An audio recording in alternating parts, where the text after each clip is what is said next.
Ngor Thiaw, directeur de la coopération décentralisée,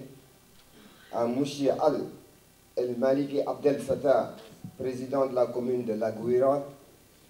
à Mouchi Bakari Diata, maire de la commune de Bignona, accompagné de sa première adjointe, honorable député Ousmane Sonko. C'est avec un immense plaisir que la commune de Gueule Tapée Fass Colobane a accueilli cette semaine la délégation de la commune de Laguira, magnifiant ainsi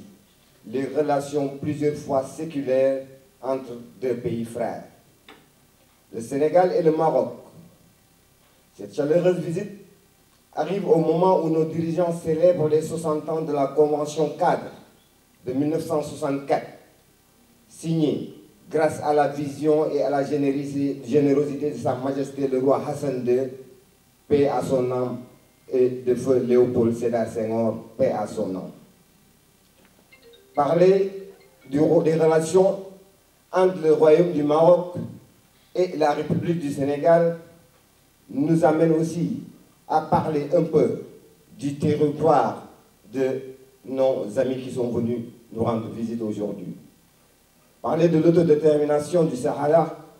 revient à s'interroger sur l'historiorité de ce territoire. Ainsi, c'est à noter que ce territoire a été investi dès le XIe siècle par les Berbères, mais du XVIe au XIXe siècle, le Maroc a occupé le Sahara occidental. C'est vraiment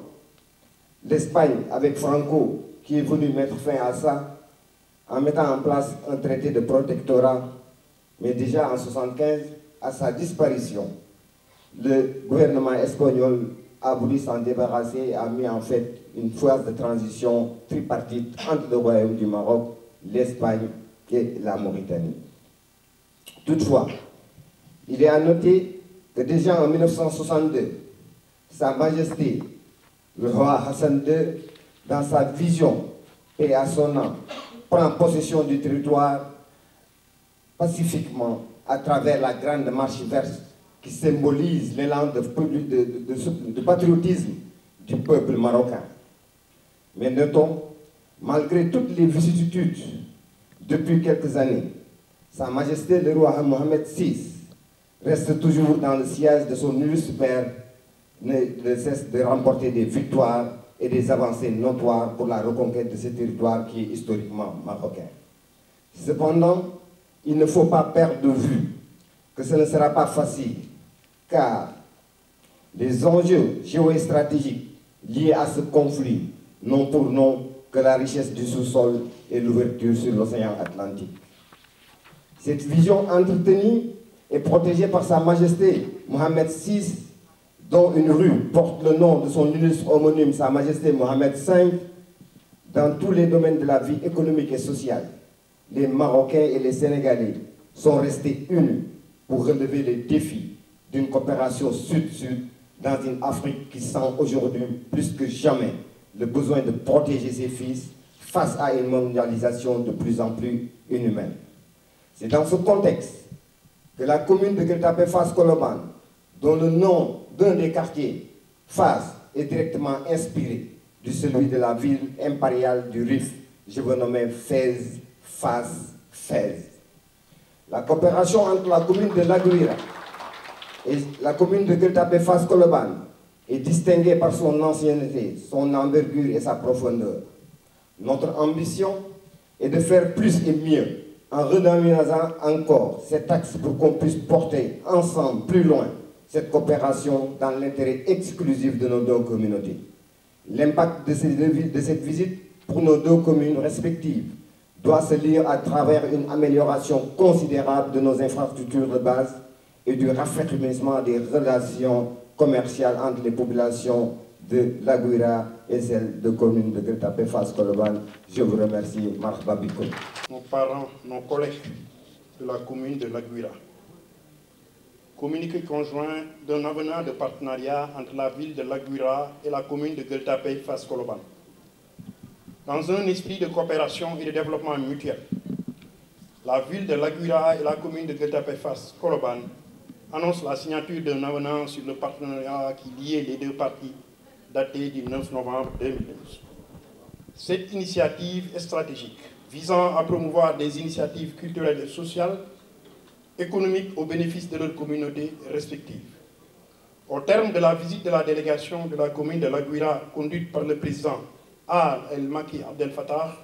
à la commune de Guelta Fass Colobane, du 4 janvier au 11 janvier 2025, les deux parties ont réaffirmé fermement leur volonté de poursuivre et de renforcer les relations dans tous les domaines mentionnés dans le protocole d'accord. La mise en application effective de ce protocole s'est d'abord traduite par la première visite de la délégation de la commune de Guelta Fass Colobane. C'était avant l'acte 3 de la décentralisation qui conféra aux communes d'arrondissement leur statut de communes de plein exercice avec leur autonomie de gestion. Conduite par l'honorable député maire Seynabou Wade du 5 au 9 novembre 2012 à l'Aguira. La rencontre entre les deux parties, le lundi 6 janvier 2025 au siège de la commune, avec un accueil mémorable dont nous ne cesserons jamais de remercier le maire Abdoulaye Faye, a permis, après la séance plénière, de constituer deux groupes de travail entre les conseillers communaux et les membres de la société civile, afin d'échanger sur l'impact de ce partenariat sur les différentes activités menées au sein des deux collectivités. Ces échanges ont été très fructueux et ont permis de prendre un certain nombre de décisions, dont la plus importante qui en est sortie est l'invitation aux femmes de la commune à se rendre à l'Aguira pour former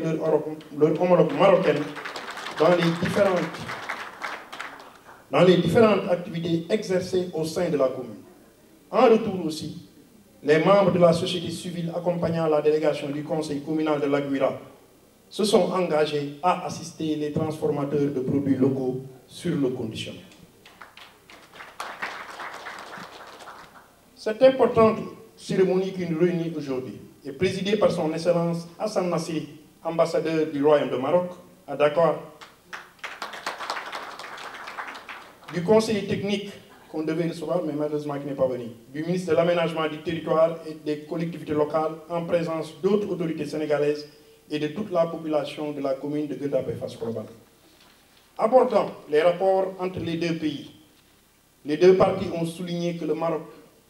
a toujours entretenu avec le Sénégal des relations séculaires, d'amitié et de fraternité.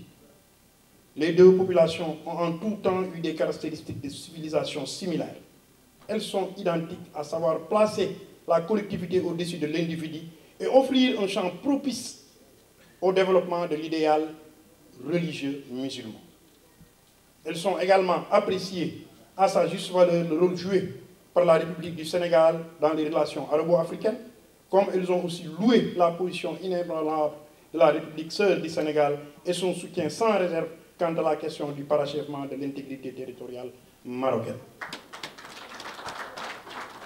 Portant en revue les derniers développements de la question du Sahara marocain,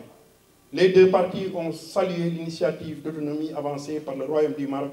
qui a été qualifiée par l'Organisation des Nations Unies de sérieuse et crédible. Les deux parties ont salué et apprécié l'initiative d'Atlantique en faveur des pays du Sahel, qui représente la vision royale du roi Mohamed VI, que Dieu l'assiste, visant à renforcer l'accès des nations sahéliennes à l'océan Atlantique dans le but de faire de l'Afrique un continent prospère, concrétisant ainsi la coopération sud-sud basée sur un partenariat gagnant-gagnant. Cette initiative royale permettra à ces nations de mieux exploiter et d'investir leurs ressources, conduisant ainsi à un développement économique et social bénéfique à la fois pour le Sénégal et la Mauritanie, compte tenu du rôle crucial qu'ils peuvent jouer dans le futur. Lancée en 2002,